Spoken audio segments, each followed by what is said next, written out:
صعبة بس الفشل أصعب، المذاكرة صعبة بس الفشل أصعب. ما بنخافش من الامتحانات، الامتحان اللي هتخاف منه هتسقط فيه. الخوف قبل التجربة عجز، واحنا مش عاجزين. يبدأ الثانوية العامة طول النهار من أول ما بدأت الدروس لغاية النهاردة زهقان من إنك بتصحى بدري، زهقان من إن بيطلب منك امتحانات، زهقان من المذاكرة وتقول يا رب أخلص، ومشتاق تقابل ورقة الامتحان. أول ما يجي اللقاء تخاف، أول ما يجي لقاء الامتحان تخاف، أول ما يجي اللقاء اللي هتحقق بيه أحلامك واللي هتنهي بيه سنة من عمرك على خير، واللي بيه هتحقق أحلام أهلك، واللي بيه ربنا هيكافئك على كل جنيه صرف فيه، على كل أب وأم سهروا بالليل يدعوا لك، على كل يوم كنت فيه بتذاكر، تبقى خايف. لا، ما تروحش الامتحان وأنت خايف، خش على ورقة الامتحان وقول لها أنا مستنيك، عمري كامل مستنيك. وأنت داخل على ورقة افتكر كل يوم كام يوم صحيت الفجر، وأنت نازل الامتحان في درس أو رايح درس أو سهران بالليل بتذاكر وناس ما بتذاكرش، وأنت رايح الامتحان افتكر كام جنيه أبوك حطهم على جنيه وحرم نفسه عشان يديك كام جنيه، أمك حرمت نفسها عشان تديك، فكر نفسك بكام ليلة سهرت أمك عشان تعمل لك سندوتش وتقعد تدعي لك. كل ده مش هيروح حضر. قول اللقاء ده أنا مستنيه، الامتحان ده أنا مستنيه، هات لي الامتحان دلوقتي. الله يقول سبحانه وتعالى إن الذين آمنوا وعملوا الصالحات سيجعل لهم الرحمن ودا. في ناس لا نفعك ولا سوى لك شيء ولا أعطاك شيء، لكن تحبه، تشوفه ترتاح، تقبل عليه، تثق فيه بدون أي سابق تجربة. هذا شيء من الله سبحانه وتعالى. عايز أقول لك كلمتين، لو مش هتدفع ثمن النجاح في فترة من حياتك دلوقتي هتدفع ثمن الفشل، بس اللي باقي من حياتك بعدين. انت جامد يا ابني، كمل، ربنا يكرمك. سلام. كمل، انا بقول لك كمل شغل على نفسك، انت ماشي في الطريق الصح اقسم بالله. كمل، لان انا عارف ان انت في يوم من الايام هتوصل لحاجه كبيره. انا بقول لك برغم كل الظروف والامكانيات الصغيره اللي ما عندكش والكلام السلبي اللي سمعته من اهلك واصحابك، انت هتعرف تحقق ده، هتعرف تحقق نجاحك وهتعرف تحقق كل الاحلام اللي انت بتخطط لها. 99% من الناس بتفشل عشان ما عندهمش قوه صبر ولا عندهم اراده وبيفشلوا، انما انت 1%. انت من الناس اللي ما بتعرفش تستسلم، انت من الناس اللي بتهد في الدنيا وبتنحت فيها. انا واثق فيك وعارف انك هتحقق ده. كل اللي عليك تعمله انك تكمل، ودي الويك اب كول ليك في الفيديو ده. كمل وانا واثق فيك. مستقبلي اهم من اي شيء، مستقبلي اهم من اي شخص، مستقبلي اهم من اي فكره، مستقبلي اهم من كل شيء.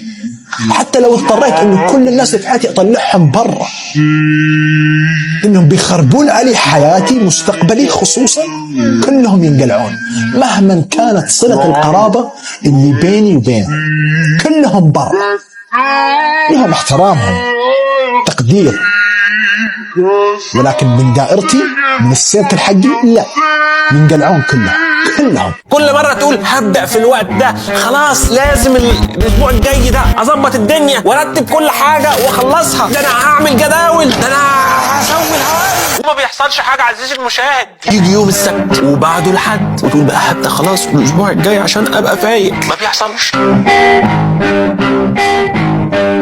إذا بدك العلامات العليا وبدك العلامات العليا بالامتحان النهائي، لأنه قرب الامتحان النهائي، قولي اللهم افتح علي فتوح العارفين وفهم النبيين وإلهام ملائكتك المقربين. اللهم إني أسألك العلامات التامات، اللهم إني أستودعك ما أحفظه لحين حاجتي إليه، يا فتاح افتح علي. وبإذن الله أنا عايز أوصل لك رسالة واحدة، وأن ليس للإنسان إلا ما سعى وأن سعيه سوف يرى، أو بكلمات أخرى زي ما قالوا أن السعي لا يقتضي حتمية الوصول، ولكن ما كملوا لكش الجملة وقالوا لك أن السعي لا يقتضي حتمية الوصول إلى حيث أردت أنت الوصول، ولكن السعي يقتضي حتمية الوصول إلى حيث أراد الله الوصول.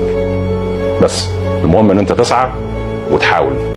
أرجو إن الناس تشتغل وتجتهد، اوعى تنسى السبع سبعات اللي احنا عاملينهم دول. اشتغل يا بطل واجتهد عشان ربنا يكرمك كده بإذن الله وتجيب مجموع ملوش حل يتجاوز بإذن الله 97%، مش 77. مش هقول لك 77 المرة دي، لا، وإنما يتجاوز 97. شد حيلنا أبطال، أو شكت الرحلة على النهاية. والله احنا نفسنا إن هي ما تنتهيش، وفي نفس الوقت نفسنا إنها تنتهي، نفسنا إنها ما تنتهيش عشان نفضل معاكم، ونفسنا إنها تنتهي عشان نوصلكم للمرحلة اللي انتوا عايزين توصلوا لها بإذن الله بنجاح باهر بإذن الله. شد حيلكم يا شباب، وباذن الله ان شاء الله احنا معاكم واحده واحده لحد الامتحان كالعاده. انا هذاكر عشان ابقى دكتور، صدقيني. يعني كل واحده فيكم لو صدق نفسه ومسك في حلمه الوضع هيتغير خالص. سيبك من المشاعر السلبيه، سيبك من صاحبك اللي يقول لك اصل انا ما بفتحهاش وهو مقطع الدنيا وانت مالكش دعوه بيه، ولا هو ليك دعوه بيه ولا انت ليك دعوه بيه، مالكش دعوه. انت في نفسك لما انت هتبقى دكتور فرحه والدك ووالدتك تسوى. ليس بيننا وبين أمانينا إلا دعوة مستجابة. قال عليه الصلاة والسلام: إن الله لا يستحي أن يرد يدي عبده صفرا إذا رفعهما في الدعاء. قال الله عز وجل: وقال ربكم ادعوني أستجب لكم، وإذا سألك عبادي عني فإني قريب أجيب دعوة الداعي إذا دعان فليستجيبوا لي وليؤمنوا. أن الدعاء يجمع بين العبادة القلبية والعبادة الظاهرة. والدعاء عايز اقول لك كلمتين، ولا ضاعت منك ولا راحت عليك، وفي السماء رزقكم وما توعدون. جايلك يا صاحبي ما تقلقش، بس جايلك في الوقت المناسب، وصدقني توقيتات ربنا احسن بكتير. سلام. أعرف الطريق صعب، إغواءات كثيرة، مشاعر كثير، تضارب مشاعر كثير، تضارب أفكار كثير، عدم ثقة، عدم أمان، تردد، خوف. نعرف هذه الأشياء كلها، ولكن انضبط. كمل وأنت خايف، كمل وأنت متوتر، كمل وأنت في التساؤلات هذه، كمل وأنت في الأفكار السلبية هذه، كمل والله بتوصل. يمكن مو السنة هذه، يمكن مو السنة الثانية، يمكن بالثالثة، بس لما توصل كل الآلام هذه والأفكار الشنيعة اللي قاعد تفكر فيها وكل شيء سيء والصعب ومؤلم أنت مريت فيه بيتلاشى. كل الآلام تتلاشى، لذة الوصول بتمحي كل هذه الآلام، بتكون مجرد ذكرى، بس بتكون مجرد ذكرى. خذها قاعدة الآن في هذا العمر، إذا تتعب ترى بعدين تلعب. الآن تبي توسع صدرك تلعب ترى بعدين تتعب. وابن القيم يقول: من آثر الراحة، يعني من فضل الراحة فاتته الراحة، والنعيم لا يدرك بالنعيم. ولذلك عمر بن عبد العزيز رضي الله عنه يقول: لو أن الناس كلما استصعبوا أمرا تركوه ما قام للناس دنيا ولا دين.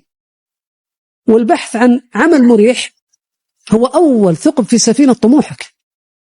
أنت توك بادي، يعني لا وراك عيال ولا أحد يطلع من المدارس ولا وراك مسؤوليات وجسمك ولا صحتك ولا عمرك ولا خبرتك.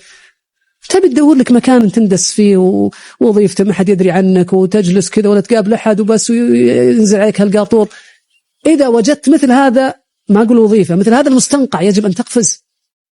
هذا ممكن واحد كبير في السن تعب قدم كل ما عنده، ممكن يروح يعني ينزو في هذا المكان، يمكن نجد له مبرر. واحد توه في بداية حياته يذهب إلى مثل هذه الأماكن التي لا يضيف فيها شيئا ولا تضيف هي له شيئا، لا شك أنه سيتآكل بالصدى. انت عارف احنا مكملين في اللي احنا مكملين فيه ده ليه؟ قال له احنا ورانا ايه تاني نعمله؟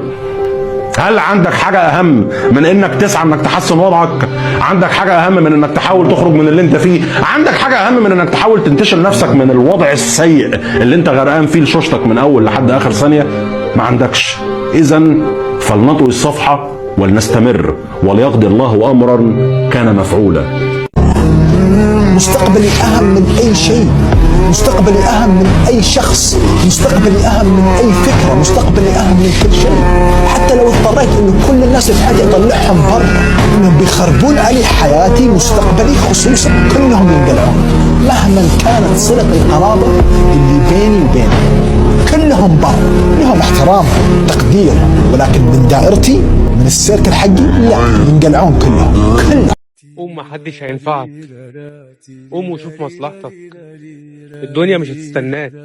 اللي سبقوك يا ابني ما كانوش اقوى منك، كانوا اجرأ بس. شد نفسك واجري ورا رزقك وورا حلمك وورا مستقبلك. مفيش حد هيفتح لك باب، بس انت قادر تفتح 1000 باب. تتحرك